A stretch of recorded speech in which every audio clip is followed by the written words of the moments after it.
À l'heure de la malbouffe et de l'agriculture intensive, 4 jeunes artisans ont décidé de se battre pour leur terroir et pour l'amour du goût. En Corse, Anne est une jeune pâtissière. Sa spécialité, inventer des macarons. C'est de l'art visuel, c'est de l'art gustatif, c'est de l'art olfactif, c'est de l'art. En Bourgogne, il y a du vin mais aussi de la truffe. C'est la passion de Karine et Cyril. Ils ont planté une truffière il y a 12 ans et ils sont impatients. Il faut trouver cette truffe, cette année, maintenant. Cécile et Lucie sont agricultrices en Provence. Elles cultivent des légumes anciens et élèvent des pigeonneaux. Mais ce n'est pas encore rentable. Bah ouais, là on a fait la moitié de ce qu'on comptait, quoi. Bah ça fait 2 ans et demi qu'on se paye pas. En Touraine, Nicolas vient de reprendre le vignoble familial à Chinon. Son ambition, produire un grand vin. Je sais ce que je veux faire, je sais ce qu'on peut faire ici. Donc j'ai plus qu'à bosser pour en sortir le meilleur.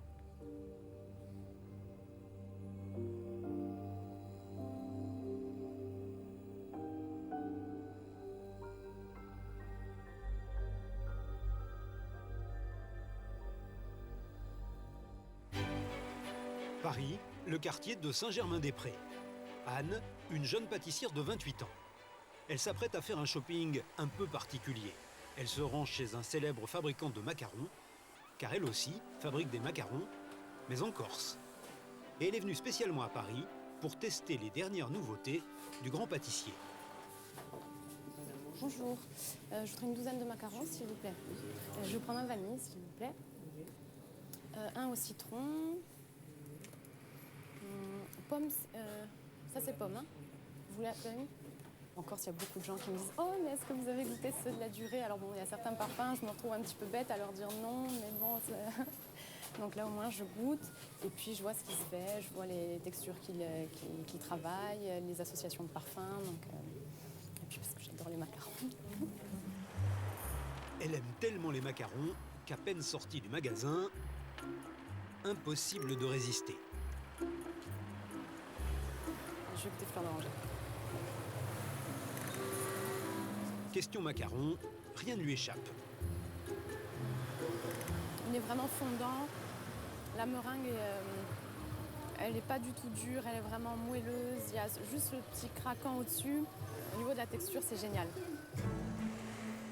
Mais son shopping ne s'arrête pas là. Anne a décidé de goûter les meilleurs macarons de la capitale. Elle veut connaître les nouvelles tendances des spécialistes.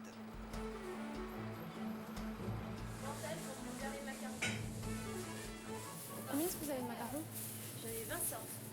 Je vais vous en prendre un de chaque, s'il vous plaît.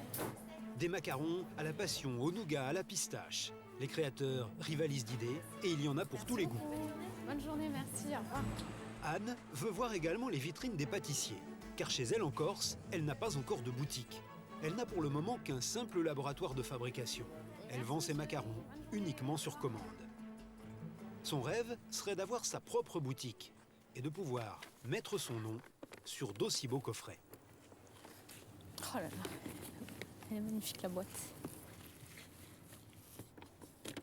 C'est vrai que ça donne envie quand même de mettre son nom sur une façade, de faire un bel endroit chaleureux avec même éventuellement un petit salon de thé pour que les gens puissent venir déguster. J'aime bien échanger aussi, voir la tête des gens quand ils les goûtent. Alors que là, je vois rien, je reste dans mon labo et je vois rien. Donc c'est quelque chose que j'aimerais bien développer. Et cette année, ça commence à faire... Enfin, ça fait maintenant 4 ans que j'ai commencé, donc il faut que je saute un pas. Et là, il faudrait que je le saute. Mais c'est pas évident. Pas évident, car son activité n'est pas encore assez rentable pour investir dans une boutique.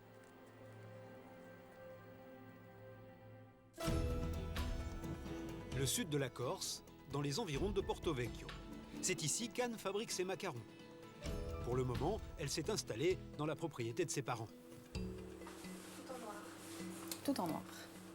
Comme chaque matin, elle enfile une tenue de pâtissière très couleur locale. Puis il y a toute une technique, hein, parce que sinon, quand je l'enlève, je suis complètement décoiffée. Donc, il y en a qui se font contentes pour aller au bureau. Ben, moi, je mets un tablier, un fichu, du vernis à ongles, et puis voilà. Une tenue peu conventionnelle, mais une installation très professionnelle. Alors là, on est dans mon labo. On est dans mon labo avec Jean-Marcel, mon second en chef. Et Voilà, là c'est plutôt les matières premières, là c'est la cuisson et puis la baie vitrée qui nous permet de prendre l'air, qui nous permet d'avoir de la lumière naturelle aussi parce qu'à la fin de la journée, c'est pas toujours très agréable. Là, Jean-Marcel, on va faire des macarons choc pepper pour un client à Propriane. C'est un restaurateur qui lui a commandé une de ses créations originales, un macaron au chocolat et au poivre. Ça, c'est de la crème fraîche. Ensuite, du poivre sauvage de Madagascar. On l'appelait choc pepper puisqu'il y a le chocolat et le poivre. En pâtisserie, le macaron a la réputation d'être un des gâteaux les plus difficiles à réaliser. Première étape, fabriquer la ganache au chocolat qui va garnir l'intérieur du macaron.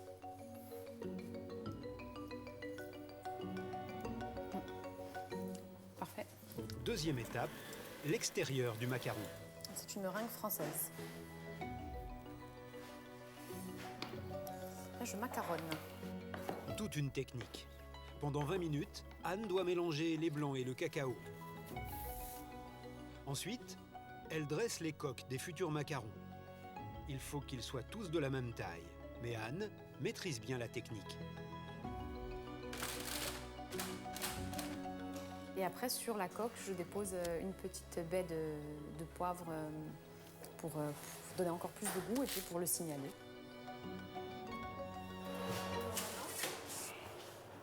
Alors maintenant, la cuisson. La cuisson, c'est le moment de vérité. Car si Anne n'a pas bien mélangé les ingrédients, les coques risquent de présenter des défauts. Quand on se met devant le four, on se dit bon, j'espère que cette fois, ça va aller. Le danger, c'est que les coques se fissurent sur le dessus.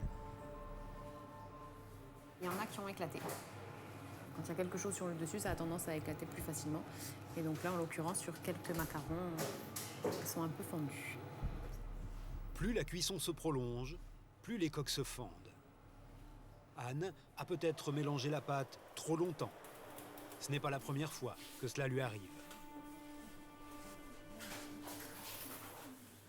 Et voilà, le massacre. Parce qu'il y en a quelques-uns qui ont explosé. Donc ça n'ira pas à la vente.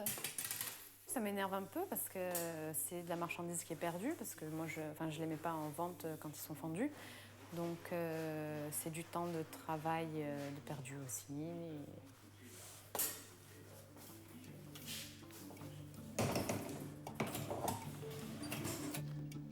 Là, il y a eu beaucoup de casse quand même.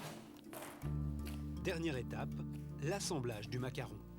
Anne met de côté toutes les coques fondues.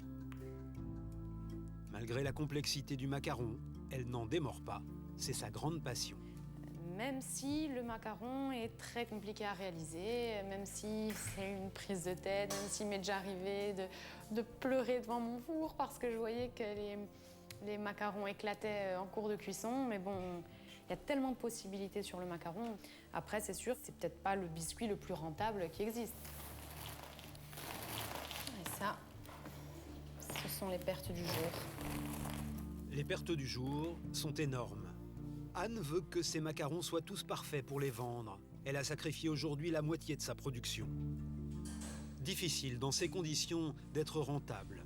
Et comment faire pour arriver un jour à ouvrir la boutique dont elle rêve? Savigny-les-Beaunes, en Bourgogne. Cyril, 35 ans, tailleur de pierre. Il a créé sa propre entreprise il y a quelques années. Il façonne la pierre calcaire de Bourgogne, utilisée habituellement pour rénover les châteaux. Lui fabrique toutes sortes de meubles et d'objets.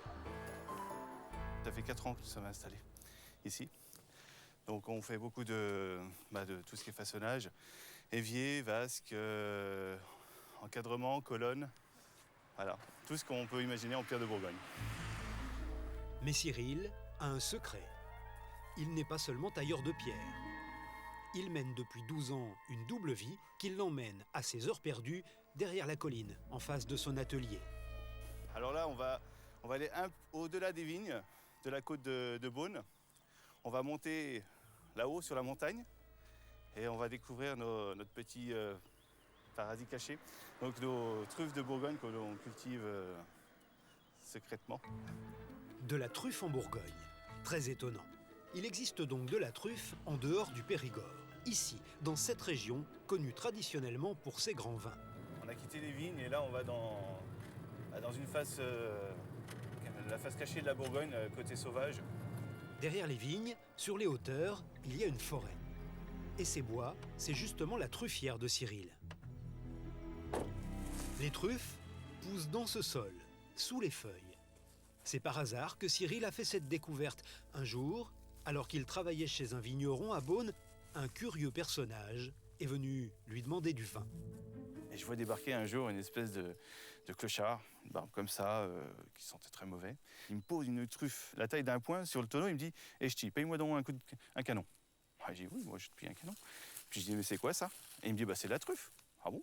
J'ai dit « De la truffe en Bourgogne. » J'ai fait comme tout le monde, c'était dans les années 90, je ne connaissais pas la truffe de Bourgogne.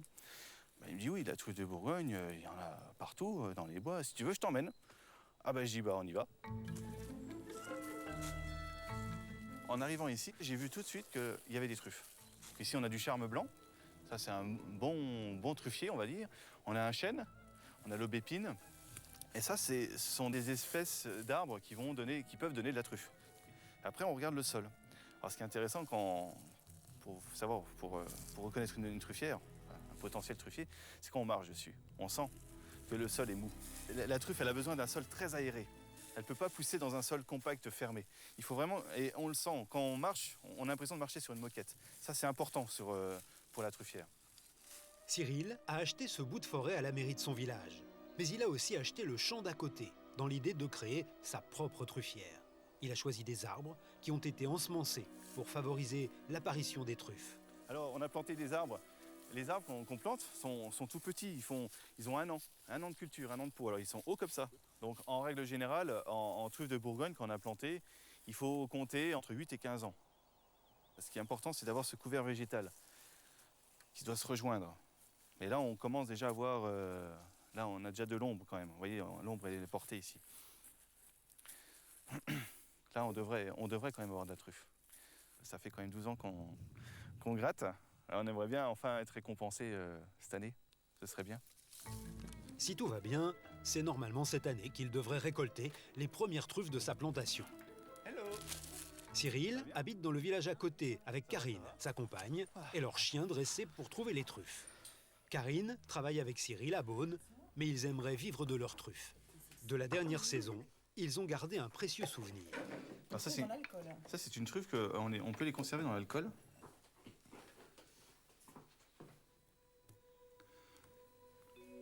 Elle a l'air ferme encore. Elle est bien. Elle est magnifique, hein. Elle s'est vraiment bien conservée. Voilà, donc c'est une truffe de notre parcelle. Et là, ça sent... On a cette odeur quand même de truffe. Mais on retrouve. On retrouve l'odeur de truffe. On la coupe? Essaye, oui. On va regarder. Ah, ça croque encore. Elle est assez croquante. Alors là, voilà. Donc normalement, on a des petites veines blanches en fait là où circule la nourriture de la truffe. Suivant les sols, on va avoir des arômes différents sur la truffe. On va avoir déjà une première odeur, on va dire de loin de champignons. Ensuite, on va se concentrer, on va être sur des odeurs plus de terre, d'humus et une petite note de noisette, très fine. Voilà, c'est un concentré de forêt. C'est voilà, très subtil. Cyril et Karine sont impatients de savoir si les arbres qu'ils ont plantés il y a 12 ans vont enfin donner des truffes. Dans les prochains jours, ils vont aller dans leur truffière chercher les premiers indices. Santé.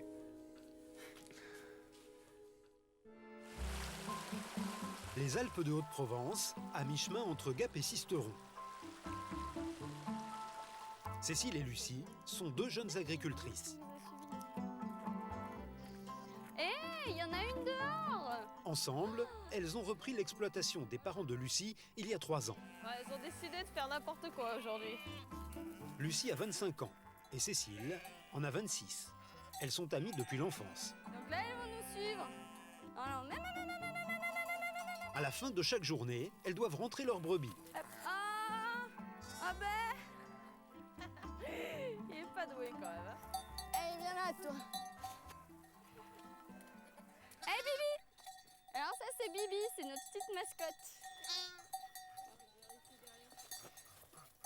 Allez! Bichard!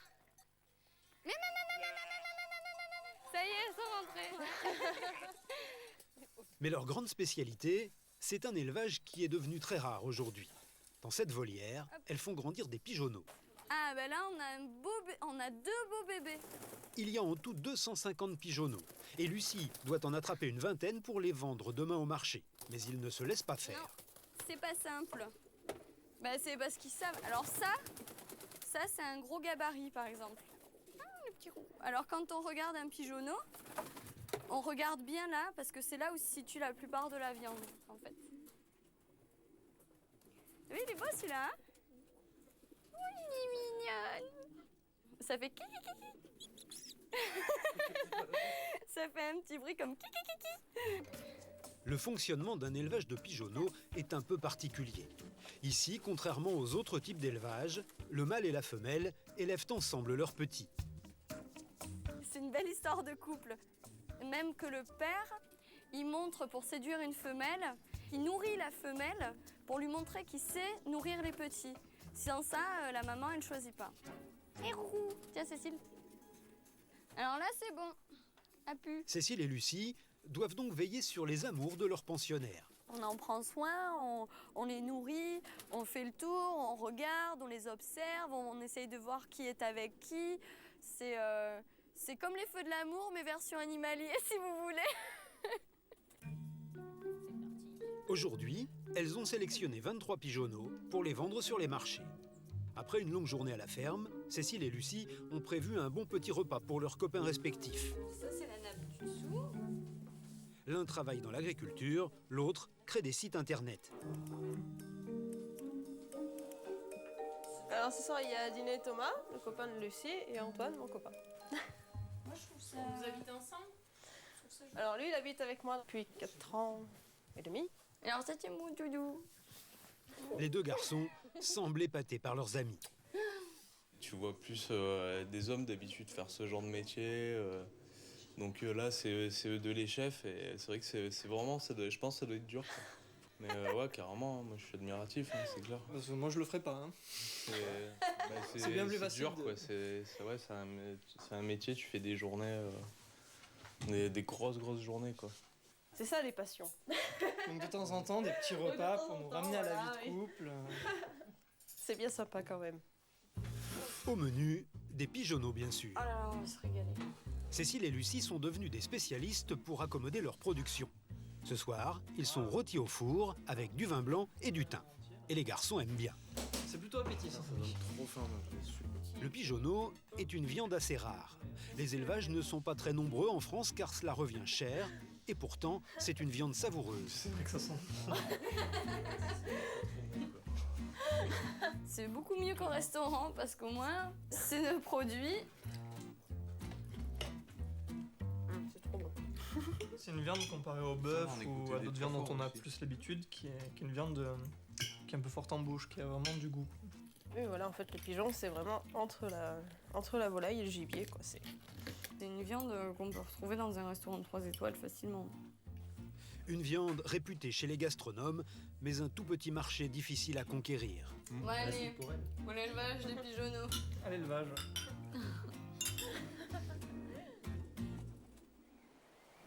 Le lendemain matin, Cécile s'est levée à l'aube pour s'occuper de ses légumes. Car sa passion à elle, c'est le maraîchage. En cette saison, elle cultive dans sa serre des salades, des carottes et des radis. Donc je vais ramasser tous les petits radis pour le marché de demain. Donc il va falloir que je fasse toutes les petites bottes. Cécile travaille avec Lucie, mais elle aime passer du temps ici, seule, dans son jardin secret. Alors ça c'est mon petit univers en fait. J'aime bien travailler en étant toute seule. Alors là je suis vraiment dans mon petit coin, tranquille avec mes petits radis. Elle aime par-dessus tout la nature. La culture de la terre est une source d'émotions fortes dont elle a du mal à se passer. C'est toujours un peu le suspense. Au moment où on sème, on ne sait pas trop ce qui va se passer. Est-ce que ça va sortir ou est-ce que ça va pas sortir? Est-ce que tout va bien se dérouler comme on le veut ou est-ce qu'il y en a la moitié qui va sortir? Dès qu'ils sont en train de sortir de terre, je suis là, ah ça y est, ils sont sortis. Mais c'est toujours un peu, ouais, c'est la récompense. Je sais qu'au bout d'un moment, ouais, on ne peut plus s'en passer. C'est une drogue. Malheureusement, malgré les longues journées de travail, Les quelques pigeons et bottes de radis qu'elles vendent sur les marchés ne suffisent pas à les faire vivre.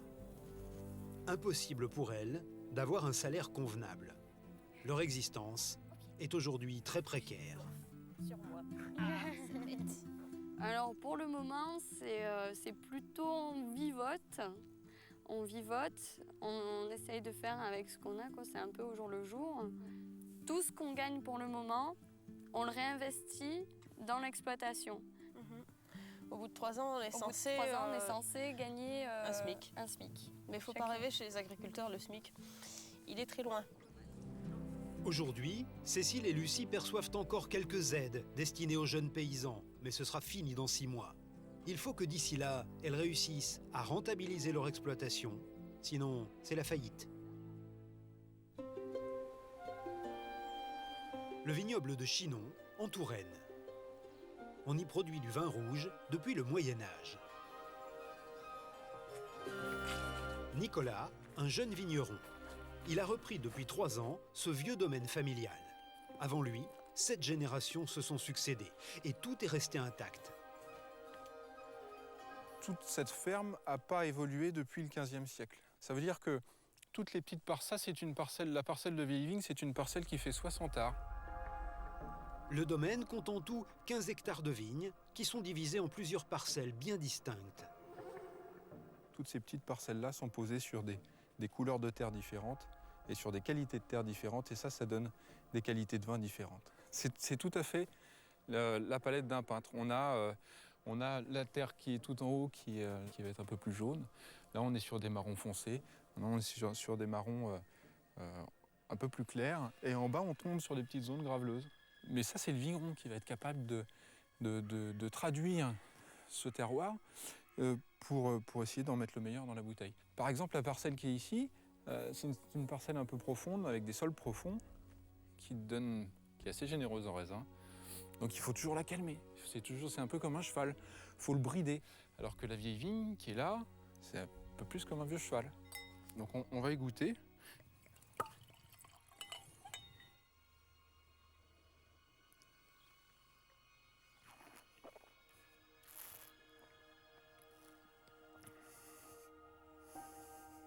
Ici, on a des arômes de réglisse, de fraises écrasées, très mûres, mais la belle fraise fraîche écrasée, pas la fraise qui est dans le bas du sachet. C'est un vin frais, très épicé, qui donne une expression simple, sincère, avec des vins qui sont pas des vins d'intellectuels, qui sont juste des vins de plaisir. Et ça, c'est l'essentiel. Hein. Au milieu de ces vignes, il y a une parcelle qui a une valeur particulière pour Nicolas. Ça, c'est des pieds de 85 ans. Ce sont des vieilles mamas, ouais, que mon arrière-grand-père a plantées et qui sont plantées en quinconce. C'est-à-dire que vous avez rien de très droit. C'est très joli. Nicolas n'a pas repris tout de suite le domaine familial. Après des études d'œnologie, il a travaillé dans des grands vignobles du monde entier, sans se fixer réellement. J'ai eu quelques mois où je devais repartir, je ne savais pas trop quoi faire. Et puis mes parents m'ont dit, écoute, si tu veux rester, nous on s'en va. Donc ça a été le déclic. Ses parents voulaient prendre leur retraite. Nicolas a donc accepté leur proposition parce qu'il est très attaché au domaine de ses ancêtres. T'as encore sorti ta merde ? Jacques, le père de Nicolas, même s'il ne travaille plus, aide son fils de temps à autre. Ça, c'est comment faire travailler ses parents retraités, et ils travaillent avec plaisir.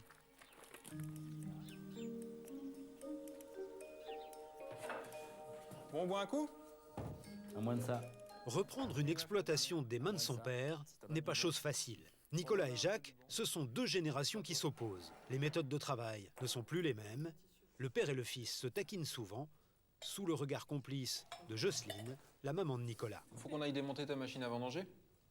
Eh ben la machine à vendanger, mais je vais la ramener la machine à vendanger, tiens. Ça serait quand même beaucoup plus pratique de la laisser chez le mécanicien. Mais non, ça va pour ça. Moi vivant jamais. Moi vivant jamais. Il y a toujours quelques conflits, ce qui est normal. Hein, vous avez vu, je vous avouerai qu'avec Jocelyne, ça se passe plus facile. C'est pas toujours facile. Mais évidemment, ouais, c'est toujours compliqué. Et la vieillesse, ça apprend la tolérance. La tolérance, parce que Jacques a dû accepter les choix de Nicolas. Autrefois, il fallait produire beaucoup, sans trop se préoccuper du goût. Aujourd'hui, Nicolas, au contraire, veut produire moins, mais en valorisant le terroir. Il vise désormais une qualité haut de gamme. Il fait complètement différemment de ce que je pouvais faire, mais il fait environ de sa génération et c'est bien. Moi, j'étais une génération où on pensait plus à faire du rendement, à faire des choses. Nico va plus vers l'excellence. On a commencé à passer en bio. De toute façon, bah voilà. C'est différent. Il faut s'y mettre aussi, quoi. Et ils ont raison, parce que sinon, eh ben, on fait de l'industriel. T'appelles ça comment, toi, la French? La French Touch. C'est formidable, ça, la French Touch. La French Touch. C'est quoi? Mais c'est ça, c'est toi. Hein, c'est le terroir, quoi. Bon, bois un coup. Jacques a compris que l'ambition de son fils était de produire un grand vin. Mais aller vers l'excellence, ce n'est pas forcément rentable. Nicolas sait qu'il a mis les finances du domaine en danger. Ça demande beaucoup de travail, ça demande énormément de main-d'œuvre de faire du bon vin. C'est un défi de tous les instants, c'est un stress de tous les instants parce que je sais ce que je veux faire, je sais ce qu'on peut faire ici. Donc j'ai plus qu'à bosser pour en sortir le meilleur. Cette année, Nicolas espère produire le grand millésime qu'il attend, celui qui pourrait le faire connaître et améliorer ses revenus.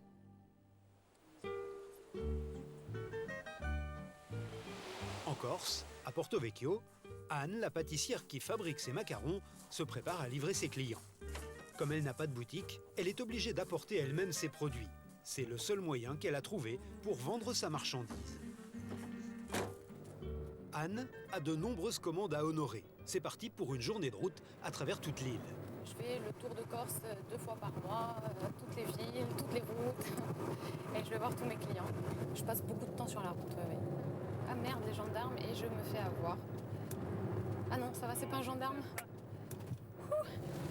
Ce matin, direction le nord de l'île, à Bastia, pour livrer Fabrice Rogy, un glacier réputé de Corse qui commercialise ses macarons. Donc j'ai fait la présentation comme ça. Comme souvent, Anne en profite pour faire goûter sa dernière création. Ah, les cocos. Les cocos. Donc c'est un macaron noix de coco. Vas-y, prends le temps, hein, mâche bien. Alors moi je le trouve très bien. Que ce soit la ganache, vraiment la coco, il y en a. Enfin, j'ai la coco râpée dessus. Ça fait... Moi qui aime la coco, je veux dire là, ça va. Ça va. C'est bon. On peut le mettre au restaurant. On peut le mettre au resto, ça va. Je pense qu'on peut le mettre celui-là. Un nouveau parfum d'accepter. Mais Anne a encore du travail pour satisfaire tous ses clients. Elle est débordée. Elle n'a pas le temps de tout faire. Fabrice aimerait pourtant agrandir sa gamme avec un nouveau goût. Il lui met la pression.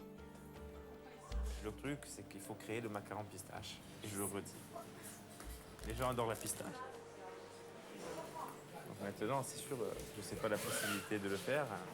On y réfléchit. Pour ses parfums, Anne est très exigeante.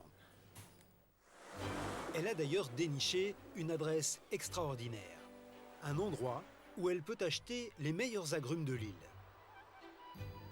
Elle est en route pour le verger de l'INRA, l'Institut national de recherche agronomique, qui possède plus de 50 000 variétés d'oranges, de citrons, de clémentines.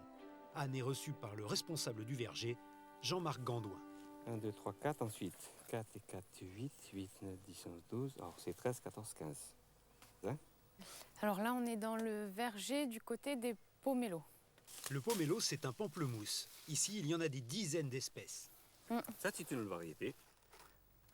C'est plus juteux, hein? Ouais. Tu as goûté? Ouais. Anne veut sélectionner le meilleur pour ses macarons.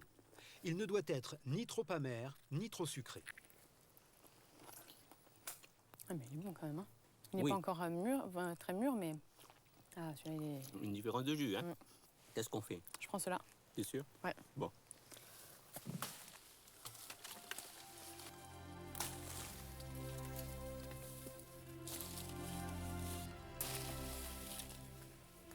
Venir cueillir les fruits sur les arbres, c'est quand même beaucoup plus sympa que de les mettre dans un sachet au marché. Quoi.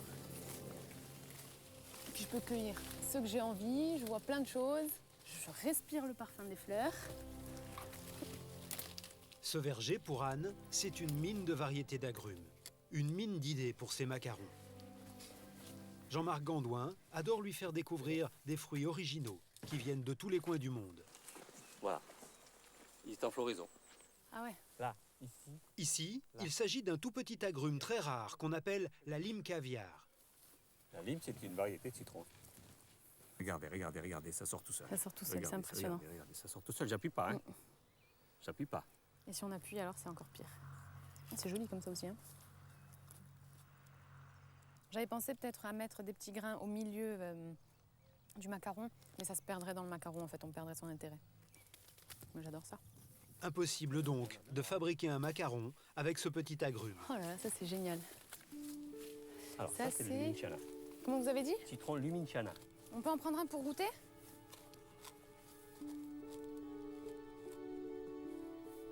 Vous voyez? Merci. Il est tendre, il est juteux. Oh, comme c'est bizarre. C'est un citron spécial, effectivement. C'est sucré, mais même la texture, elle est pas comme... Non, pas du tout. Hein. C'est une texture craquante. Ah ouais, on ouais. dirait pas comme une pomme, mais presque. Ouais, c'est ça. On dirait un bonbon. Alors, c'est super bon. Il faudrait faire un macaron avec ça. Ah ouais, mais je suis en train de réfléchir, mais je vois pas comment. Je sais pas, parce que même si c'est pas un macaron aux agrumes, je peux peut-être faire un macaron à autre chose et au milieu mettre des morceaux comme ça. Je sais pas, il faut essayer. Sitôt rentrée, Anne se met immédiatement au travail. Elle est impatiente de chercher ce qu'elle peut faire avec ce gros citron tout bosselé.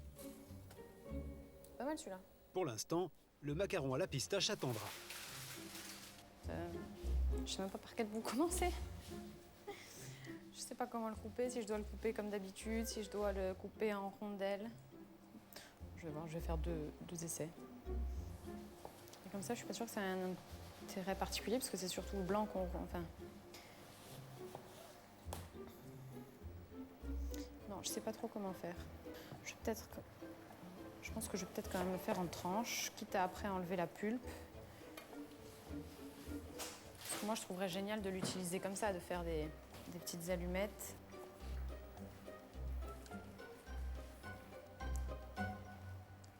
Ça, ce serait rigolo de pouvoir mettre ça au milieu du macaron. Il y aura cette texture un peu craquante, légèrement citronnée. Ça, ce serait top. Mais je pense que moi, je peux pas le faire. Parce que moi, il faut qu'il se conserve pendant quand même quelques jours. Et j'ai peur qu'on n'ait plus le même goût. C'est très frustrant quand il y a un produit qui nous plaît, enfin qui est plaisant, qui est joli, qui est bon, qui est original et qu'on ne trouve pas d'application. Anne n'a pas de solution. Elle renonce à intégrer ce nouveau fruit à ses macarons. Difficile de mettre au point une nouvelle recette. 5 heures du matin, en Bourgogne, chez Cyril et Karine. Mon couteau, merci. Une journée capitale pour eux. Au revoir les animaux, à tout à l'heure. Ils vont profiter de la lumière rasante du soleil levant pour savoir s'ils vont récolter cette année des truffes pour la première fois. C'est crucial, hein, c'est décisif. On va le voir maintenant si on aura une récolte pour cet automne ou pas. C'est maintenant que ça se joue. Allez, on y va. Nous sommes au printemps, 6 mois avant la période de récolte qui survient seulement à l'automne. Mais déjà, ils doivent pouvoir repérer des indices sur le sol qui révèlent l'apparition des truffes au pied des chênes.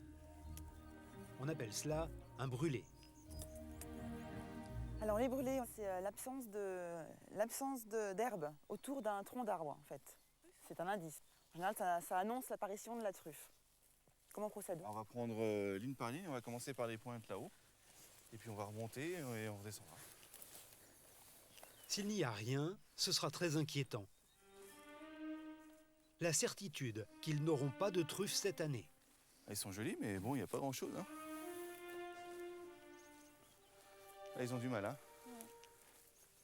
Bah, là, a priori, c'est pas évident. Je pense pas qu'il y en ait là.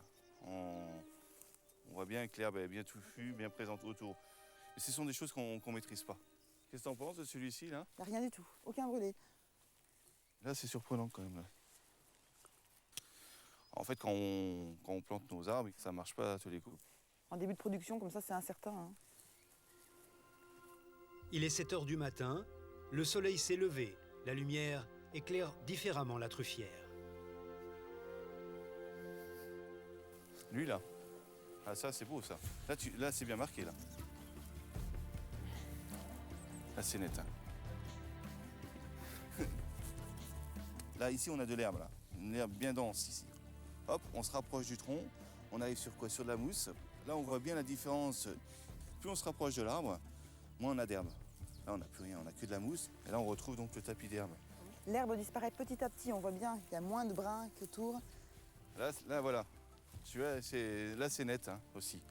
On le voit bien. L'absence d'herbe autour de l'arbre. Donc quand on voit ces premiers signes, bon, on dit c'est plus qu'encourageant. On a enfin récompensé les 12 années de travaux. C'est le chien maintenant qui nous dira si on avait raison ou pas. Ça, on le saura seulement quand on aura récolté. J'espère cet automne. À souhaiter. On continue? Allons-y. Bon. Cette truffière, c'est leur bébé. Pour ne pas s'en éloigner, Cyril et Karine ont retapé cette maisonnette. Il y a 2 ans, c'était une ruine au bout de leur champ. Alors c'est très rudimentaire, mais il y a tout l'essentiel. C'est un retour en arrière, un retour évident aux sources. Éclairage à la bougie. On se chauffe au feu. C'est vraiment éboulé, c'est vraiment quelques fondations. On a tout remonté. Cyril et Karine sont très amoureux. Ils ne se quittent jamais. Ils aiment venir dans cet endroit tout simple, isolé de tout. Il y a une forme de quiétude. Je trouve qu'on est hors du temps, on est loin du stress, loin des mauvaises ondes. Le temps est suspendu. C'est important, non? Oui, c'est une façon de décompresser, c'est une façon de se sentir vivant sur cette planète aussi. Mais je crois que c'est ça qui nous lie, justement. C'est ça qui lie le couple. Toutes ces activités qu'on a là ensemble sur l'environnement, je crois que ça nous a vraiment soudés et ça le fait encore aujourd'hui. En fait, on s'est vraiment découvert ici. Pendant les vacances, en fait, au mois d'août. On a dormi à Belle Étoile, Dehors, ouais. C'est vraiment original, hein, quand même. Il ne manque plus qu'une belle récolte de truffes et leur bonheur sera parfait.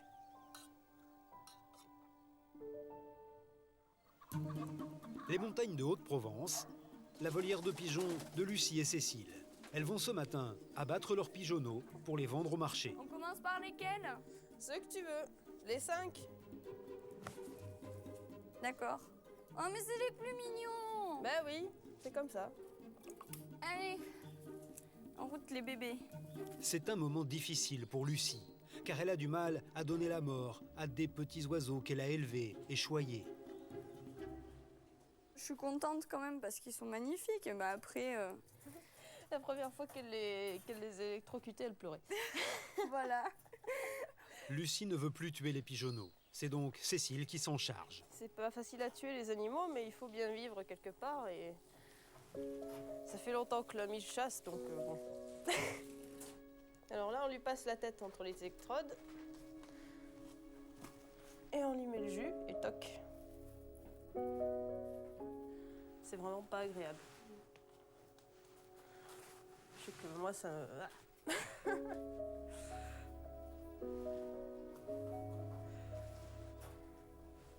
Faut pas trop que je regarde moi. Disons que moi, je me fais une raison plus facilement, en fait. Cécile a la responsabilité d'enlever les plumes. Une tâche délicate car la peau des pigeonneaux est très fine. Il ne faut pas l'écorcher. Mais Cécile a le coup de main. Pour finir le travail, il faut enlever le petit duvet qui reste sur la peau. À la main, à l'ancienne. Les pigeonneaux, on peut les épiler, donc, à la cire. Mais ça donne un aspect huileux à la viande, en fait. Ça donne pas ce petit duvet que vous avez, ce petit truc qui le rend plus appétant. C'est très long, très artisanal, et c'est surtout pour avoir un produit de qualité au final. La qualité, c'est du temps, c'est la passion, c'est plein de choses. C'est le cœur qu'on y met aussi oui, dedans. Aussi le cœur qu'on y met, c'est très important. Si on s'en fout de son produit, on va le bâcler. Là, on fait tout. Elles ont passé toute la matinée, 4 heures entières, pour préparer seulement 23 pigeonneaux. Ça fait plein de bébés, tout ça. On est très loin de l'élevage industriel. Le lendemain, 7 heures du matin. Lucie se prépare pour aller vendre les pigeonneaux et les légumes au marché. Ah, ça, c'est le premier gros effort du matin.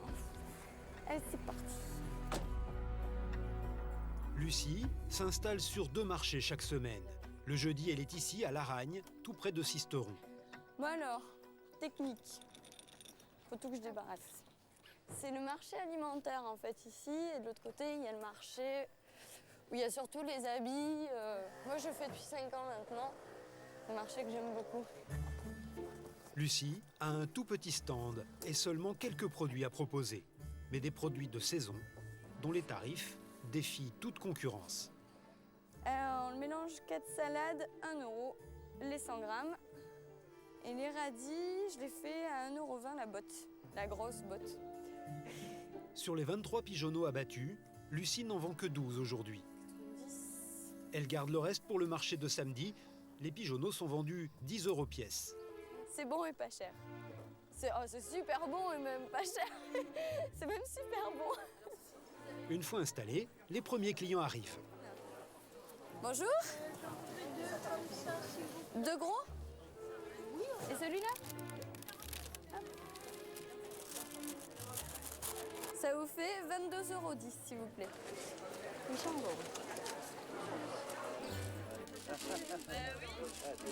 c'est le premier de l'année. Eh oui. C'est le premier de l'année. Les pigeonneaux se vendent bien, mais pour l'instant, c'est toujours le même type de clientèle. Ce sont des personnes âgées qui retrouvent le goût de quand ils étaient jeunes, quand ils étaient à la ferme. Là, ils redécouvrent le pigeonneau parce que maintenant, c'est des races qui sont beaucoup plus en chair.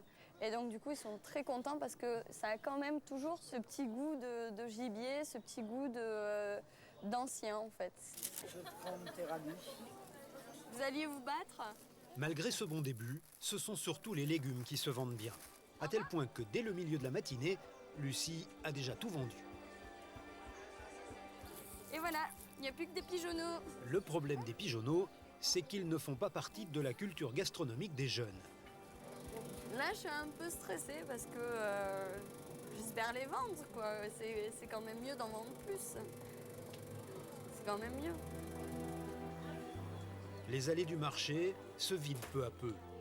Lucie doit se rendre à l'évidence. Bah maintenant, il est 12h05 et on voit qu'il n'y a plus beaucoup de monde du tout. Donc là, c'est même pas la peine que je reste. Lucie n'avait pourtant pas beaucoup de pigeonneaux à proposer, mais elle n'a pas réussi à les vendre tous. Tout ce travail pour une si faible récompense. Retour à la ferme, comme à chaque fin de marché, Cécile attend Lucie. Elles vont faire les comptes ensemble. Je suis crevée. Comme d'hab. On va voir un petit peu. Lui, on a fait en gros. Hein. Alors 2, 4, ouais. 6, 55 €. C'est pas terrible. Hein. Ce qui reste pour nous là-dessus, rien. Bah, ça fait 2 ans et demi qu'on se paye pas. On gagne bien moins de 1 000 € par mois, quoi. Ouais. À 2, pour 2. Pour vivre à 2. En fait, si on compte Oui, les voilà. charges, je pense qu'on peut se partager 2 000 € par an chacune. 2 000 € à se partager. À peine plus de 80 € de salaire mensuel. Difficile de continuer ainsi. À part vendre, j'aurais pas d'autre alternative. Vendre à qui? Ah bah c'est sûr, si on devait tout vendre maintenant, ça arracherait un morceau du cœur. Hein. Ça serait pas possible. Hein. Non, on se laissera pas faire. Quoi qu'il arrive, on se laissera pas faire, ça c'est certain. Pour un agriculteur, vendre ses terres, vendre sa ferme, c'est tragique. Ben, c'est notre vie, tout simplement. Le problème des paysans, ouais, c'est que la terre, c'est viscéral. C'est là où on est et c'est où on ira. On peut pas s'en détacher. En fait, c'est pas qu'elle nous a pas fait qu'on lui... Elle est pas à nous, c'est nous qui sommes à elle. C'est comme ça.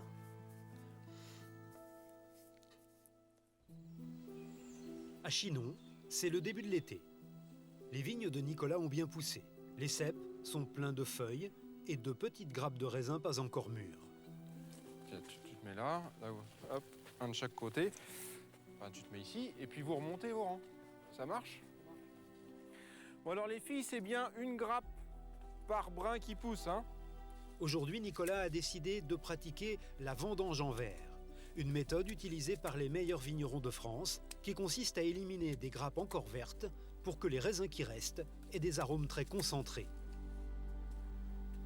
Là, on élimine à peu près la moitié, un peu moins de la moitié des raisins qui sont sur cep aujourd'hui. C'est sacrifier des raisins pour avoir une meilleure qualité, mais ça nous permet de vraiment nous affirmer avec des chinons qui ont du caractère, qui ont de l'âme et qui sont des beaux vins à boire, quoi. C'est pas du tout gâché. Ça, c'est ce que disent nos anciens. Ça. Des méthodes radicales que Nicolas est le premier de sa famille à pratiquer. Une façon de faire qui déconcerte Jacques, le père de Nicolas. C'est des intégristes, ces gens-là. Regardez tout ce qu'on enlève déjà. Enfin, tout ce qu'ils enlèvent. C'est des intégristes? Ouais, c'est des intégristes, ouais. Des intégristes de la qualité. On augmente forcément la qualité, mais si les vieux revenaient, ils seraient fous, quoi. Parce que on privilégie la récolte et là, on privilégie la qualité, donc c'est pas forcément la même démarche, quoi. Moi, je trouve que c'est très bien, parce que là on emmène quand même... on fait ressortir les meilleures choses de la vigne, quoi. Il n'y a pas de problème. Mais bon, économiquement, ça coûte cher et il faut trouver des gens qui soient susceptibles d'acheter cette qualité-là. C'est une autre époque, quoi. J'en faisais un petit peu aussi, moi. Hein. Beaucoup moins.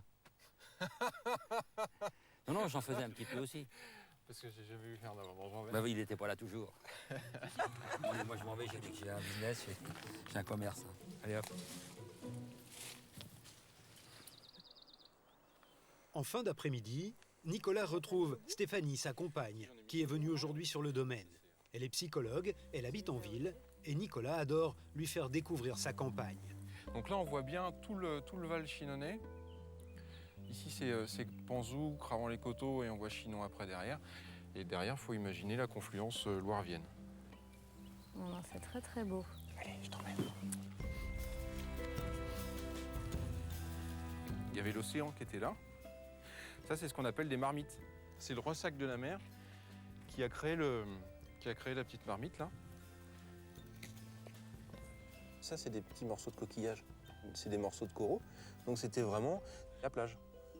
C'est hyper intéressant parce que du coup, c'est notre nature, c'est notre terre et c'est quand même un rythme et une vie différente qu'en ville. Alors que là, non, on prend le temps de regarder, on prend le temps de profiter. C'est un spectacle parce que c'est toujours vivant. Tu vois, la semaine dernière, il n'y avait pas les colzas. Non, il n'a pas été moissonné. Ouais, c'est très romantique.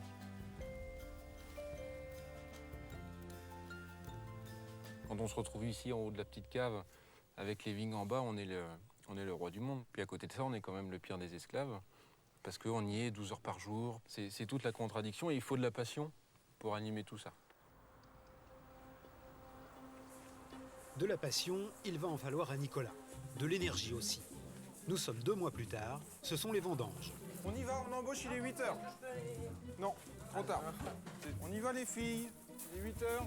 Nicolas ne veut pas de machine à vendanger. Ce sera méthode traditionnelle, à la main, et il a dû recruter. Ouais, il y a du monde, hein. Une trentaine. À chaque vendange, le vigneron se transforme en chef d'équipe. Nicolas est stressé. Ce matin, c'est le coup de feu.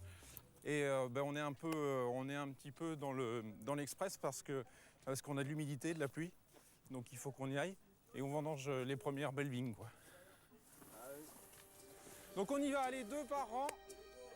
Là, 2 les gars, 2, allez. Un de chaque côté. Là, allez. Voilà, Cécile. Faites attention aux pourris. Faites attention aux verts. Allez. Essayez de ne pas prendre, enfin c'est pas essayer, ne prenez pas les petites grappes roses qui sont en hauteur. Ok? Merci. Les vendangeurs ont pour consigne d'éliminer les raisins abîmés. Nicolas est particulièrement exigeant, il vérifie chaque seau, rien ne lui échappe.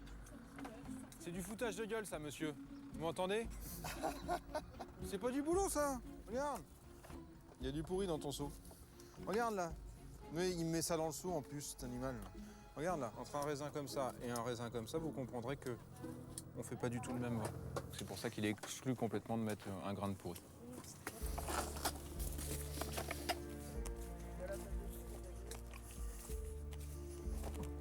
C'est en ce moment qu'on goûte le raisin. et qu'on sait si ça va être bon ou pas bon. Enfin, en général, ça donne les grandes lignes. Et là, c'est mûr. Les pépins sont croquants. Un peu de noisettes. Donc ça devrait être bon, quoi. C'est la récompense de tout le travail de l'année. Et c'est bien parti pour l'instant. Le raisin est bon, mais il reste à réussir la vinification. Plusieurs mois de travail où une fausse manœuvre peut tout faire échouer. T'as vu ça? C'est un peu réduit là. Pour l'instant, le jus de raisin fermente dans ses cuves. Il y restera 3 semaines. 3 fois par jour, Nicolas va le goûter pour sentir l'évolution de son vin. Tiens, Johan. Bon alors. Qu'est-ce que t'en penses? Là, à ce stade-là, donc le jus s'est coloré. Toute la matière est rentrée dans le jus, la pellicule a commencé à se dégrader et on commence à avoir des jus de raisin qui sont beaucoup plus complexes, beaucoup plus chargés en matière, avec beaucoup plus d'arômes, donc de saveurs, de structure.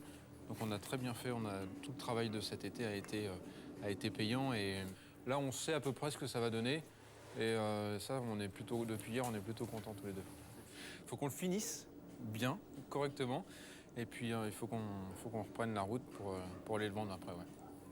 Mais avant d'aller vendre son vin, il reste encore une petite formalité.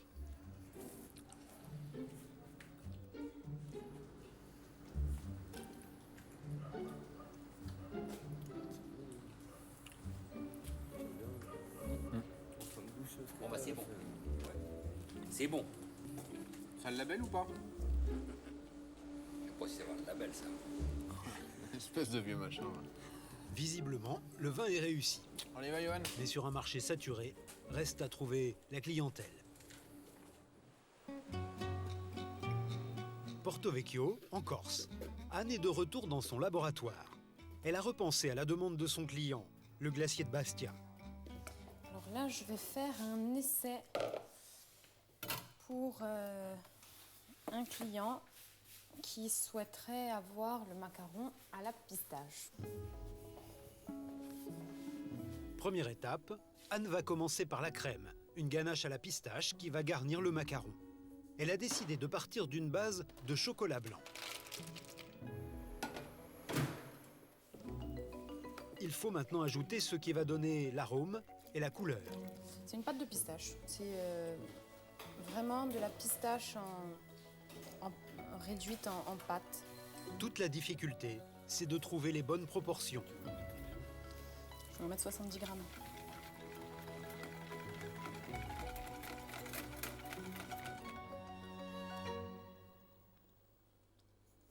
Voilà. On sent déjà pas mal. Hein. Alors le testeur le plus proche, ça reste Jean-Marcel Ansgon.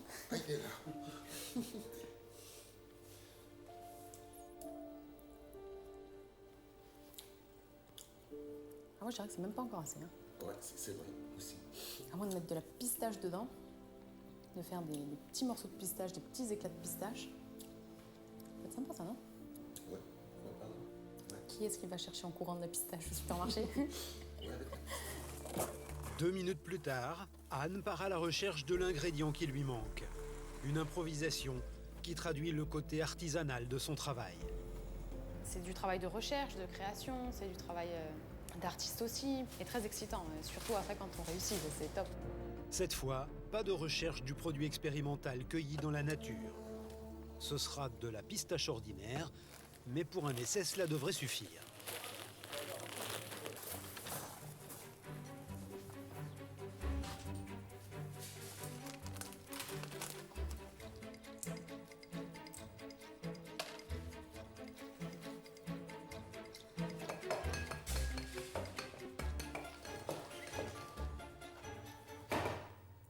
Là, je vais essayer déjà de mettre de la ganache, donc une bonne quantité comme j'en mettrai dans le macaron, et de voir si, en saupoudrant un petit peu,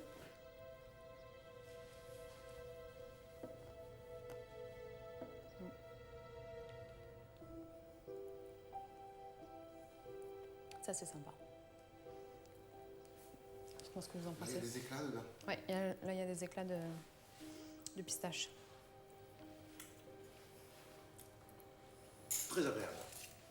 C'est top comme ça. Ça change tout, hein. Ça change tout, là. On a notre recette? Un nouveau macaron créé. Une pistache, éclat de pistache. Pour Anne, la pâtisserie est plus qu'une simple discipline culinaire. Moi, je me considère vraiment comme artisan.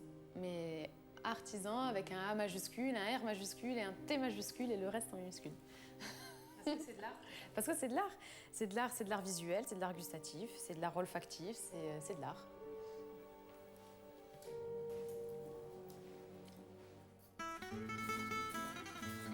Quelques jours plus tard, Fabrice Rogy, le glacier de Bastia qui a poussé Anne à fabriquer son macaron à la pistache, vient en personne goûter la dernière création de la jeune pâtissière. Donc regarde, déjà, j'ai fait la coque avec de la pistache. Je te le fais d'abord goûter dissocié, si tu veux. Déjà, ils sont très jolis. Moi, j'aime bien la couleur. Là, on les a remplis il n'y a pas longtemps, donc ils sont encore un peu... Moi, ce que j'aime, c'est que dans la ganache, qui est ces petits éclats de pistache en plus, qui relèvent le goût, ce petit croquant qu'on a en bouche, ça, je trouve ça top. Non, ça va. Non, mais c'est sûr que dans un macaron, c'est bien, tous ces petits trucs qu'ils rajoutent. Mais bon, je suis vraiment content que tu aies fait celui à pistache, comme ça, cet hiver. Pour la Noël. Pour la Noël, c'est bon. On en aura pour la maison.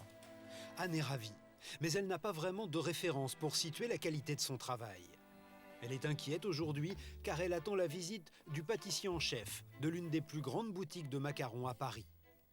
C'est super excitant et en même temps, c'est un peu flippant parce que j'ai un peu peur que... Enfin, je sais pas, j'espère que ça va lui plaire, j'espère que je vais pas avoir des critiques trop, trop acerbes. Mais en tout cas, ouais, j'ai assez hâte de savoir ce que le monsieur macaron français pense des petits macarons corses. Philippe Andrieux, un des grands créateurs français de macarons. Bonjour. Bonjour. De passage en Corse pour l'été, il est venu, à notre demande, déguster les créations d'Anne. Voilà, je vous fais rentrer par le labo, du coup. Tu refermes là? Ouais. Surtout avec la chaleur qu'il fait. La visite est amicale, mais très sérieuse également. C'est vêtu de sa tenue professionnelle que le chef va tester les créations d'Anne. Elle veut lui faire goûter tous les macarons de sa gamme. Il y a 24 parfums en tout. Elle commence par ceux aux agrumes, des classiques. Oui, je veux bien. Dans les agrumes, il y a donc cédra, mandarine, pomelo et orange. Ouais, pour mes sentiments, ce que j'aime bien, c'est que c'est des macarons qui ont un aspect artisanal. Sinon, l'aspect de celui-ci, en tout cas, ressemble particulièrement à ce qu'on fait habituellement. Jusqu'ici, ça va? Jusqu'ici, ça va. Le moment est venu de goûter les créations d'Anne. Moi, sur celui-ci, celui-là... il y a une petite touche là. Voilà. Oui. Bah, il est marrant, c'est original. Il y a une touche de musique dessus. Eh non. C'est vrai que ça pourrait y faire penser. Bon. C'est ce poivre avec la pince D'accord. pour poser le grain dessus. Et voilà, c'est ça.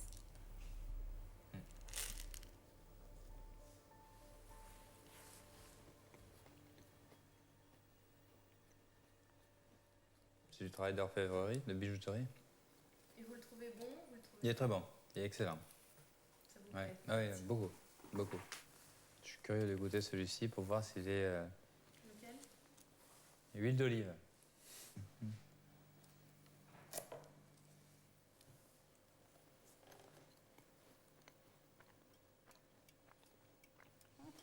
Il est excellent.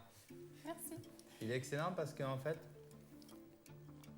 il a vraiment le goût de l'huile d'olive. Il n'y a pas d'autres ingrédients qui prennent le dessus. Ouais. C'est le meilleur macaron à l'huile d'olive que j'ai mangé de ma vie. Ouais. Depuis le début de la dégustation, 3 heures se sont écoulées. Philippe Andrieux a regardé, goûté, décortiqué tous les macarons d'Anne. À présent, il rend son verdict.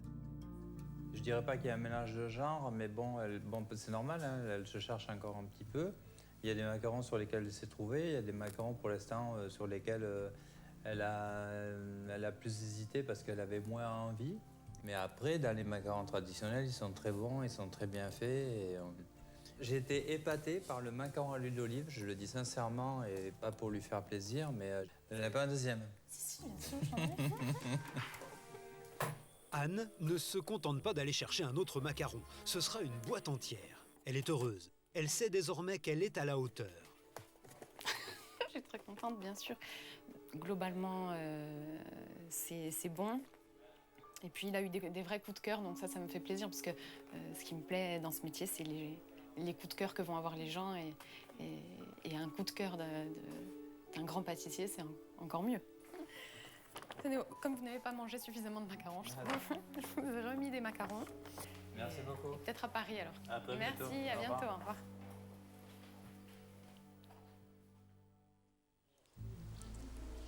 En Bourgogne, chez Karine et Cyril, c'est le grand jour.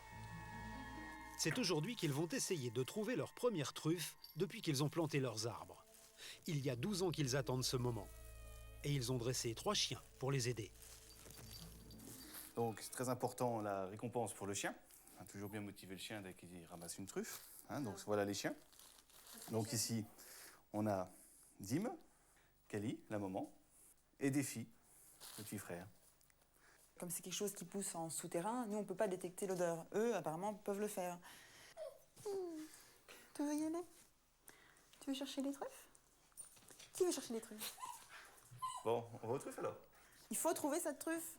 Cette année, maintenant, aujourd'hui. Allez, en avant. Hop. Les chiens sont impatients. Toute une éducation pour ce moment. Ils savent repérer dans le sol l'odeur si particulière de la truffe. Ils devront la déterrer et la donner à leur maître sans l'abîmer.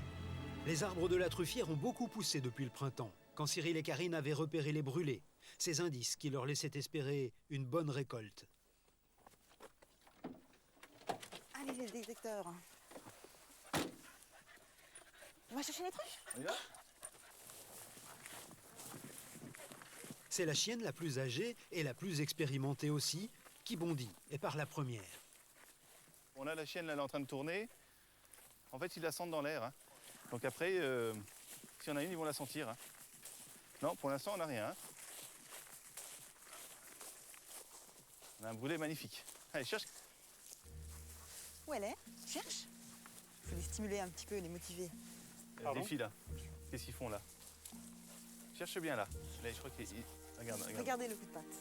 Ça y est. Significatif. Qu'est-ce que c'est, là? On va regarder ce que c'est. Qu'est-ce que c'est? J'ai l'impression qu'il a marqué. Ils ont marqué, là. Alors... Cherche, Dim. Très bien. Là, il confirme qu'il y a bien quelque chose. Alors après, on ne sait pas ce que c'est. Hein. C'est une truffe ou... Alors, on va regarder. Pour l'instant... Tiens, là, voilà. Il y croit pas. Oh, regarde. Regarde, des magnifique. Là. Oh, la truffe, Dim. C'est notre première truffe, Madine. C'est notre première truffe. Oh, elle est jolie, qu'est-ce qu'elles sont? C'est bien, mon chien. C'est bien. On va faire avancer. C'est la truffe idéale. Donc ça, c'est notre première truffe de la plantation. Un peu bosselée à cause des cailloux. Deuxième truffe, alors? Deuxième truffe. Deuxième truffe. Montre. Montre. Montre. Montre. Tu me la donnes? Attends, la récompense. Tu me la donnes? Elle est fière, elle se la récompenser, c'est bien. Pour l'encourager. Oh. Oh, tiens, ma Kali. La récompense, c'est bien. Elle attend son petit jambon. Tiens, ma belle, c'est bien. Ah bah, viens derrière. Elle est où? Kali? Viens, Peut-être qu'elle est pas bonne, il faut qu'elle est... il y a quelque chose là? Montre. Ah bah Ah, elle elle l'a prise, je la montre. Tu montres? Qu'est-ce que c'est? Oh, elle est belle, hein? Elle est superbe. Elle est belle, hein? Superbe. Petite La fière laine? de toi. Oh, magnifique. Très, très... Oh, elle est Ouais, magnifique. chouette. Ouais. Oh, ça fait 40. Elle fait 40 grammes. Bien. On va se régaler. Parfait, ce chien. Parfait, cette petite bande de chiens. Là, elle est heureuse. Elle est contente, là. Elle est dans son élément. 1, 2, 3, 4, 5, 6, 7, 8, 9, 11, 12, 13, 14, 15. 15 truffes. 12 en attente, 15 truffes. On n'a pas fait beaucoup d'arbres, hein? C'est dans leur maisonnette que Karine et Cyril vont peser leur trésor. Voilà, donc là, on a fini. Donc dès qu'on a fini, on sort notre butin. Et Allez, tout le on monde regarde. assiste à la pesée. Allez, monte. Voilà les petits caniches. Alors, la plus grosse. Combien elle fait? 50 grammes? 43 grammes. 43 grammes, c'est un beau modèle là déjà. Hein. Oh là là, tout ça. Voilà.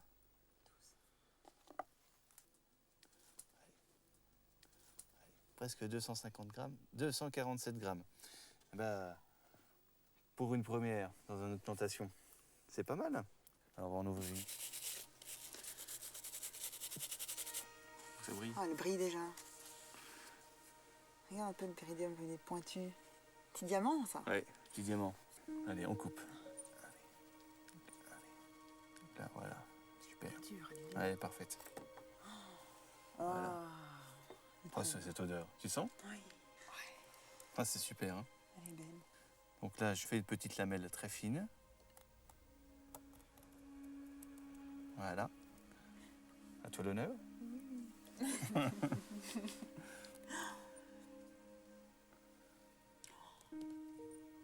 Ah, la noisette. C'est la noisette? C'est incroyable, hein? Chin chin. Allez. Attention, c'est fragile. C'est merveilleux. C'est un concentré de la nature bourguignonne. Voilà, c'est toutes les chaumes, le bois, les forêts de feuillus. Je me rappelle le petit arbre d'un an, le plan d'un an, qui donne aujourd'hui ça. C'est un trésor. C'est la magie. C'est la magie. Cyril et Karine espéraient trouver au moins une petite truffe. Leur objectif est largement dépassé et ce n'est que le début de la saison. Dans les Alpes de Haute-Provence, la volière de pigeons de Cécile et Lucie est encore endormie. Un peu à l'écart, une immense tente, assez insolite. C'est une yourte et c'est ici que Cécile habite depuis 2 ans. Ce mode de vie en pleine nature semble lui convenir. En fait, j'ai du mal avec les bruits des maisons normales. Moi, si j'entends pas les oiseaux ou ce qui se passe dehors, parce qu'avec une yourte, on entend beaucoup ce qui se passe à l'extérieur, je suis pas normale. Je me sens pas bien, je suis pas... Mais c'est aussi pour des raisons financières que Cécile vit dans cette yourte. Elle n'a pas les moyens de se loger autrement. Elle a acheté la yourte à crédit et rembourse 250 € par mois. Côté confort, c'est plus que sommaire. Cécile a de l'électricité grâce à des panneaux solaires, mais elle n'a ni chauffage, ni eau courante. Alors pour la toilette, elle se débrouille comme elle peut. Voilà. Le dentifrice qui avait éclaté cet hiver parce qu'il avait gelé. Donc... c'est pratique, ça fait une ouverture rapide. Et la baignoire de Cécile, c'est la rivière. Un système qui a du charme, mais n'est pas toujours agréable. Pas tout le monde vit comme ça. En même temps, heureusement, parce qu'il n'y a pas tout le monde qui supporterait ça, je crois. Là, ça va, c'est sympa, mais quand l'hiver, il faut dégeler la brosse à dents du gobelet parce que la glace l'a complètement prise, là, c'est une autre histoire. Après sa toilette, comme chaque matin, Cécile rejoint Lucie sur l'exploitation et toutes les deux commencent leur journée de travail. Elles vont ramasser des tomates pour le marché de demain. Cécile les cultive sans engrais. Son jardin est un véritable conservatoire des tomates oubliées. Elle en a planté 40 variétés. Les tomates, ça peut avoir beaucoup de couleurs différentes. Alors, par exemple, il y en a vraiment des rigolotes. Alors, celle-ci, c'est les cornues des Andes. Là, il y en a qui sont qui commencent à être grosses. Alors, celle-là, c'est la Roma bigarrée. Et quand elles sont vertes, donc du coup, elles sont comme ça. Ça, c'est une tomate pourpre. Et souvent, elles ont des difformités en dessous, là. Ça s'appelle les tétons de Vénus. Et c'est un peu type cœur de bœuf, en fait. Sauf qu'elles ont un bout hyper pointu, d'où leur nom. Ça, c'est la tomate blanche. C'est la White Queen, c'est la reine des blanches. Hop. Alors, il y en a qui achètent que les rouges. Et ils trient dans notre panier pour prendre que les rouges. En nous regardant d'un air bizarre, c'est quoi ça? Ça nous fait toujours rire, ouais. Hop, voici la bête. Elle est mûre. Voilà, celle-là, elle est mûre. Et celle-là, c'est des variétés hyper douces. Ah, c'est trop bon. Elles sont hyper fondantes, en fait. Ça, c'est la tomate ananas. C'est mon préféré de toutes les tomates du monde de la Terre et même plus. Ah! façon, celle-là, on va la manger. Alors là, tomate ananas, c'est une tomate merveilleuse. Parce que quand vous la coupez, c'est du petit soleil à l'intérieur. Et alors au goût, elle est fruitée. C'est un peu comme l'ananas, justement, quand vous l'avez dans la bouche. Mais c'est un petit soleil, c'est un petit bonheur. Moi, je me régale toujours autant. Leurs tomates sont savoureuses, mais le problème c'est qu'elles sont fragiles. Leur peau est très fine, il faut les manier avec délicatesse. C'est pour cette raison qu'on n'en trouve plus dans le commerce. Question commercialisation, elles ne résistent pas au transport. C'est-à-dire que si on leur fait passer 3 jours dans une caisse ou dans un frigo, elles ne se rattrapent pas. C'est pas leur but, c'est d'être cueillies, apportées sur un marché et vendues très vite et consommées. Et ça ne peut pas attendre une semaine au frigo, ça.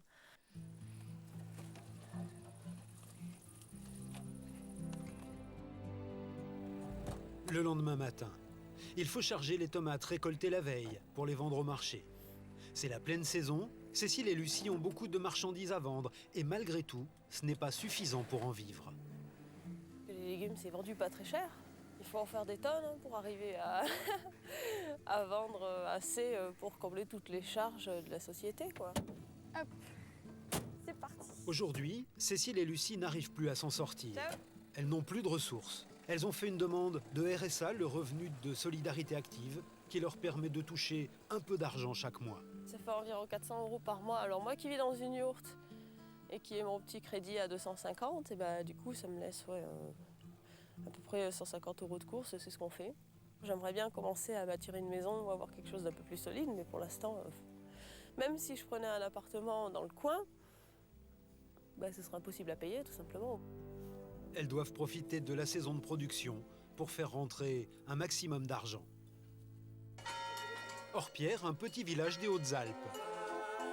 Ici, chaque année, une grande foire accueille les producteurs de légumes et de fruits anciens. Avis à la population, la soupe des potes. C'est un événement dans la région. Près de 4000 personnes sont attendues. Les étals regorgent de pommes, de carottes, de panais ou de potimarron. Lucie et Cécile viennent ici depuis 3 ans. Et c'est pour elles le marché de l'année, celui qu'il ne faut pas rater. Elles ont préparé 80 portions de pigeonneaux et vont les faire cuire au barbecue. Elles connaissent d'habitude un énorme succès et comptent sur cette journée pour sauver leurs finances. L'année dernière, on avait fait 900 € de chiffre d'affaires, 950. Alors cette année, le pari, c'est dépasser les 1000. Avec le temps, on va voir si c'est possible ou pas. En plus, on est obligé de les vendre parce que sinon, je peux pas les recongeler. Puis c'est quand même un gros stress parce que ça fait 2 jours qu'on la prépare. Il faut vraiment que ça cartonne. Immédiatement alléché par la bonne odeur du pigeonneau grillé, tout le monde se presse devant le barbecue. Lucie et Cécile font un tabac. Ça attire tout le monde, hein. Si vous en voulez, ils sont pas tous réservés pour l'instant. J'ai les pigeons ou est-ce que les potes? Ah dis, c'est toujours on a payé pour la soupe des potes ou les pigeons? Moi, je fais déjà les 6. Il me faut un pigeonneau et il me faut 2 parts de tartine à la courge et une au poireau. Hop. Alors attention, c'est bien chaud, hein. Donc ça vous fait 12 € s'il vous plaît. Hop. Malheureusement, les tartes ont plus de succès que les pigeonneaux. Et il y a moins de public que prévu. Très vite, les clients se font rares et cela inquiète Lucie. C'est quand même notre avenir qui est en jeu. C'est quand même tout ce qu'on a fait qui est en jeu. Puis là, c'est vraiment la plus grosse fois. Donc il faut attendre. Il est bientôt 13 h et plus personne pour acheter des pigeonneaux. Bon, par contre, c'est un vrai souci ces pigeonneaux qui se vendent pas. Là, il en reste beaucoup, ouais. Beaucoup trop. C'est déjà bientôt la fin du marché. Les clients commencent à rentrer chez eux. Mais Lucie vient d'avoir une idée. Elle cherche la personne responsable des annonces sur la foire. Je vais essayer de les trouver. J'en profite un petit peu. En fait, là, les gens prennent beaucoup de tartes chez nous, mais ils prennent très peu de pigeonneaux. Donc, est-ce que ce serait possible de refaire des pigeonneaux, vous l'avez dit? Je ne peux pas nommer le pigeonneau, mais je ne peux pas nommer vis-à-vis des autres. Je ne peux pas nommer spécialement à tel endroit, il y a ça. Je vais le redire. Oui. Au moins, juste dire que c'est des pigeonneaux, que c'est ancien et tout. Ce serait sympa. Près de la fontaine, et juste en face, il y a le stand des pigeonneaux ouvriers, un formule barbecue. Lucie est soulagée. Cette publicité devrait enfin faire venir du monde. Mais un autre souci apparaît. Des gouttes commencent à tomber. J'ai pas envie qu'il pleuve, il est gris le ciel. C'est pas bien. Pas bien du tout. Et puis ce vent là, à la fin, y a pas d'autres trucs qui peuvent s'envoler là? Les pots? Là, c'est vraiment une catastrophe à ce marché. Les clients désertent la foire. À la mi-journée, il n'y a presque plus personne. Le bilan risque d'être inquiétant. Il en reste plein. Waouh. On n'a même pas vendu la moitié des 80 portions qu'on pensait faire et qu'on avait fait facilement l'année dernière, quoi. C'est vraiment, c'est du gâchis presque en fait. 40, bah attends, ouais, 2, 4, 6, 8, 10, 12, 14, 450, 460, 470. Wow. Ça fait un peu mal, hein? Bah ouais, là on a fait la moitié de ce qu'on comptait, quoi. Je crois que c'est limite le coup de grâce entre les marchés qui n'ont pas super bien marché cet été et... On sait qu'on a raison quelque part de faire ça, mais c'est vrai que ça rapporte rien. Le sort, décidément, semble s'acharner sur Cécile et Lucie.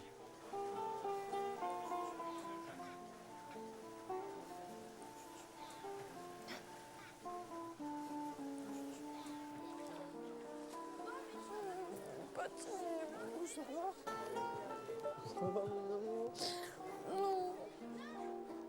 On pleure pas.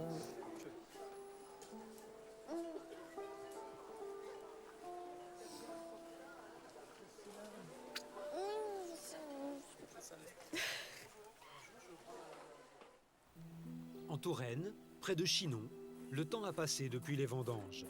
Nicolas se prépare à partir pour les États-Unis. Et il va emporter avec lui un petit morceau de son domaine. L'idée, c'est de trouver les cailloux qui sont dans le terroir qu'on va pouvoir emmener. C'est silex blanc. Quand on les tape, ça sent la pierre à fusil.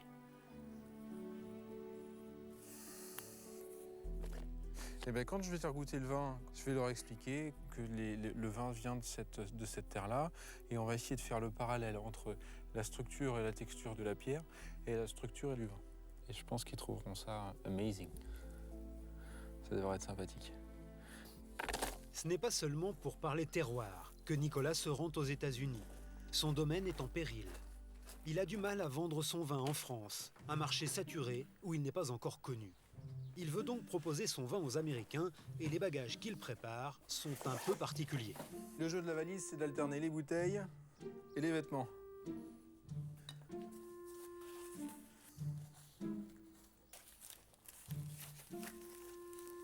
Et les cailloux. Là, on va mettre les cailloux. On va remettre quelques habits autour des cailloux. En France, il y a bien un marché pour les grands chinons. Mais dans un pays de tradition, les repères bougent lentement. Nicolas n'a pas encore fait sa place. L'Amérique, c'est un marché tout neuf où il veut essayer de percer. C'est un investissement pour moi qui est prévu dans le plan financier. J'ai 2 ans pour vendre 15 000 bouteilles. Si au terme des 2 ans, je ne vends pas 15 000 bouteilles aux États-Unis, il faut que j'arrête. Mais de toute façon, si je ne prenais pas ma valise, mes cailloux et mes bouteilles, je dormirais assez mal de ne pas y être allé. Nicolas part demain pour 2 semaines aux États-Unis. 2 semaines déterminantes pour sauver son domaine et préserver les vignes que son arrière-grand-père a plantées.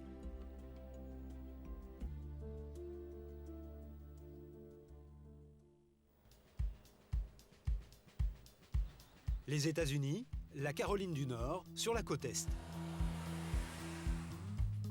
C'est ici que Nicolas va essayer de vendre son vin.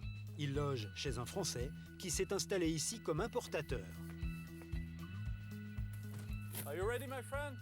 I'm ready to go. Bon, on est parti. Il y a 1 an que Thomas est ici. C'est un bon relais pour Nicolas.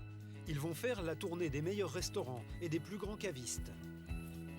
La Caroline du Nord, un État riche, est réputé pour son amour de la gastronomie. Ici, il y a très peu de fast-food. C'est un État dont on n'entend jamais parler. Et moi, je m'attendais à avoir des gros buveurs de bière. et une Amérique plutôt dégradée. Et c'est pas du tout ça. C'est un petit havre de paix où les gens font du sport, mangent bien, boivent bien, passent un bon moment de tranche de vie et se font plaisir. Et c'est une région où il y a effectivement beaucoup d'argent. Pour commencer, ils ont rendez-vous dans un steakhouse, le plus grand restaurant de viande du secteur. Il y a à peu près 600 couverts ici, c'est vraiment énorme. Ils font bien évidemment principalement de la viande. Hein. Et c'est une des plus belles cartes des vins en fait, sûrement de la Caroline du Nord. C'est très typique américain. Hein. Hi, I'm Nicolas Grosbois. Hank Schudemaker. Nice to have you here. Le luxe à l'américaine. Un peu chargé et démonstratif. Côté cave, c'est tout de suite plus authentique. On va aller dans la cave à vin. Combien de bouteilles ici? Il y a à peu près 24 000 bouteilles. Il y a à peu près 1800 appellations différentes. Donc beaucoup de vin. Qu'est-ce que c'est? 1986, Château Pétrus, vous connaissez? Ici, c'est le domaine de la Romanée Conti. Voici la tâche, 1994. Nicolas comprend qu'ici, la barre est haute. Vous connaissez les vins de la vallée de la Loire? Pardon? Les vins de la vallée de la Loire. Je connais. Ça, c'est mon vignoble à Chinon. C'est un petit domaine situé sur une colline, construit il y a 500 ans.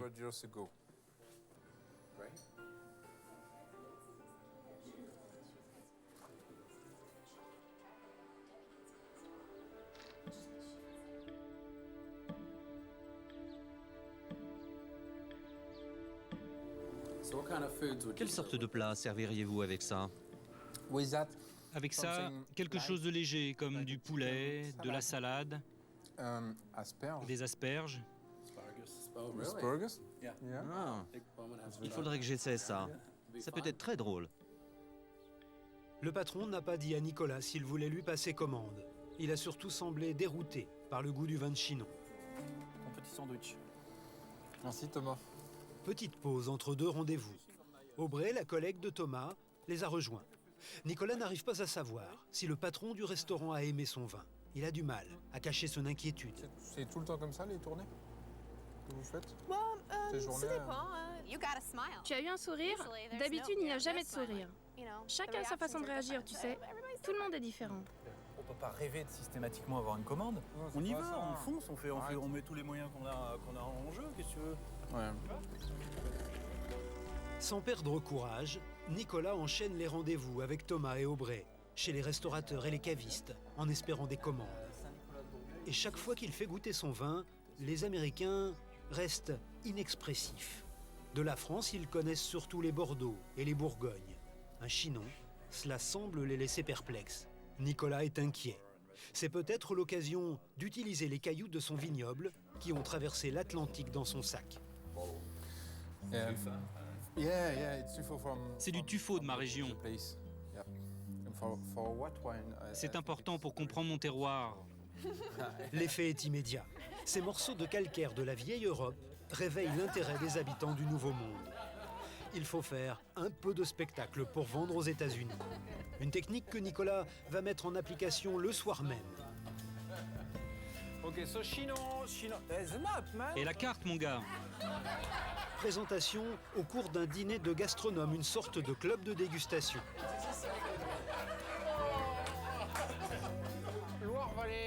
La vallée de la Loire, c'est un sol sablonneux. Et Chinon est au sud de la vallée de la Loire, sur une autre rivière. Vous me suivez? Sur mon domaine, vous avez la vallée de la Loire, juste ici. Montre-leur à droite, à gauche. Ok.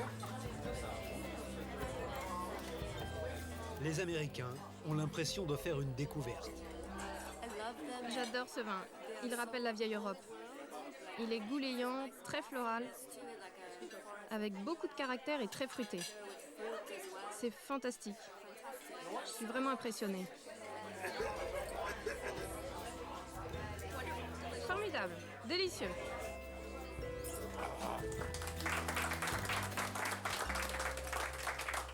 À la fin du repas, les clients peuvent passer commande et acheter le vin qu'ils viennent de déguster.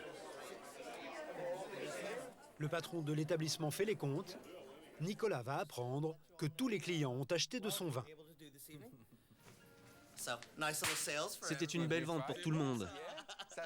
C'est super. C'était du billard ce soir. Parfait. Tout le monde est aimé.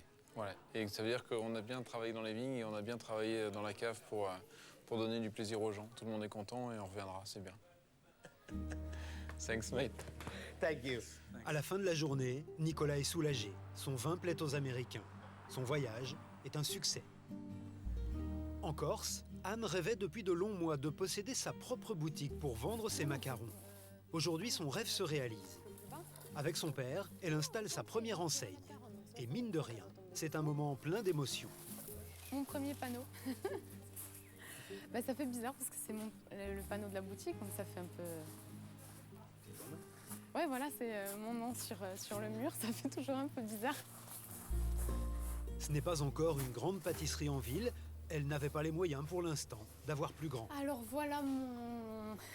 comment dire, ma petite boutique, mon petit point de vente au labo. L'investissement dans cette petite boutique devrait changer beaucoup de choses pour Anne, car maintenant, elle aura un contact direct avec les consommateurs. Ça a été un pas difficile à sauter, mais au final, je suis vraiment contente de l'avoir ouverte. Parce que voilà, je rencontre enfin les gens qui viennent et qui me disent oui, on a goûté celui-là, il était comme ci, celui-là, il était comme ça. Et oui, ça permet d'avancer dans un sens et dans l'autre. Donc pour ça, c'est vraiment top. Ça, ce sont ceux à l'orange. Il y a maintenant 4 ans qu'Anne s'est lancée dans la création de macarons. Et cette année, pour la première fois, elle commence à en vivre.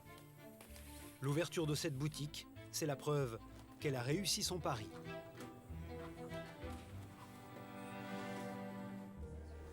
Le marché de Beaune, au cœur de la Bourgogne.